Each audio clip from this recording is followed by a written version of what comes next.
Salut les gars, c'est Iji et aujourd'hui je vais conclure le chapitre 167 de One Punch Man par cette vidéo. Notre héros préféré est maintenant sur le point d'exploser de colère. Il envoie un poing venant des coups mortels vers Garo. Garo réussit à copier Saitama d'aussitôt et fait la même technique. Blast, qui avait lui senti le danger venir, décide de faire téléporter Saitama et Garo. Ils apparaissent dans l'espace, mais sont toujours trop près de la planète Terre. Blast est tout simplement dépassé par la situation. L'alter ego de Boros surgit et dit qu'il semblerait que nous ayons sous-estimé la planète Terre. L'elfe apparaît à son tour accompagné du roi des fauves. L'elfe se met à parler. Pensez qu'un autre héros à côté de vous pourrait tenir tête à un homme imprégné de tant de puissance divine.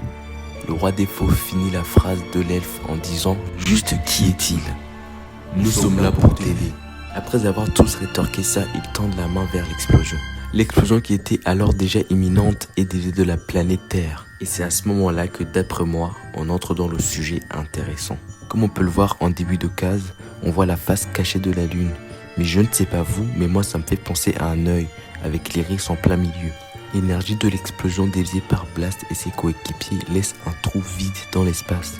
Cette énergie déviée a anéanti des centaines de milliards de systèmes solaires, voire même des galaxies entières. À ce moment-là, on peut dire que Garo a dépassé le niveau Super Saiyan Blue. À ce moment-là, les coéquipiers de Blast se demandent où sont passés Saitama et Garo. Mais visiblement, ils n'ont pas l'air de se soucier du trou que Saitama et Garo ont laissé dans l'espace. Après cela, le combat reprend. On voit que Garo a l'air quand même perturbé. Il ne sait pas où il est. Garo venait d'atterrir sur Io, l'une des lunes de Jupiter. Garo regarde vite fait autour de lui, puis voit la silhouette de Saitama se tracer au loin. Et retenez bien cette case, on va y revenir plus tard. Et c'est là qu'on enchaîne sur une planche qui est juste magnifique. On voit Io à côté de Jupiter. Saitama se questionne en disant à haute voix « Mais où sommes-nous » Puis par la suite, j'ai une impression de déjà-vu. Il fait directement écho au combat entre lui et Boros. Saitama regarde Garo avec des yeux d'assassin. Il dit alors « Super, ici je pourrais au moins me lâcher ». Garo est depuis tout le début perturbé par le fait qu'il se trouve sur Io, l'une des lunes de Jupiter, et tente d'en faire prendre conscience Saitama. Et le chauve, tu sais que nous sommes sur l'une des lunes de Jupiter. Aucune idée de comment nous sommes arrivés là, mais je sais comment retourner sur Terre. Ferme-la, dit Saitama. On parlera de ça lorsque et seulement lorsque j'aurai battu l'enfoiré en toi. Approchez, je n'aurai besoin que d'une seule main pour vous. Garo, convaincu d'être toujours seul dans sa tête, se met à se moquer de Saitama. Après cela, Garo tente de faire téléporter Saitama. Mais d'un seul coup de pied, Saitama réussit à faire bouger le portail interdimensionnel. Bon, voilà, ça c'était les points que j'avais à revoir, les points qui étaient importants pour bien vous expliquer ce chapitre.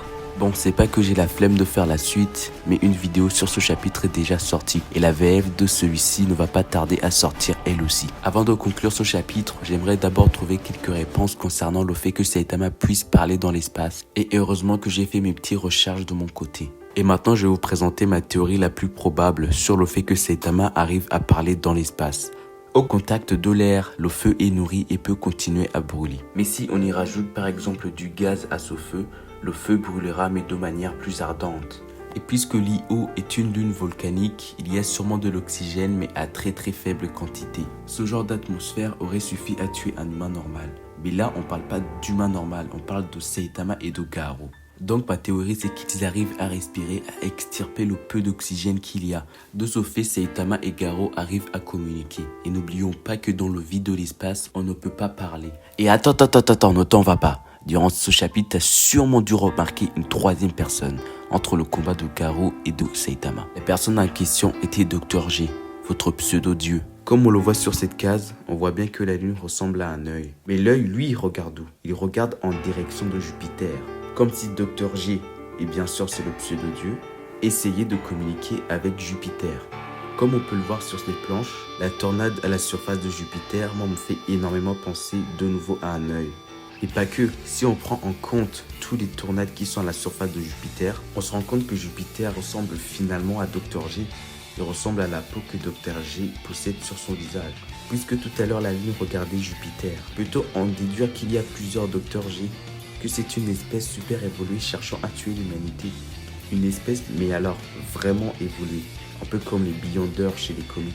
Mais alors, si cette théorie tient la route, à votre avis, que chercherait ce Dr G? Que gagnerait-il à tuer l'humanité? Dites-le moi dans les commentaires les refs. Sur ce, peace.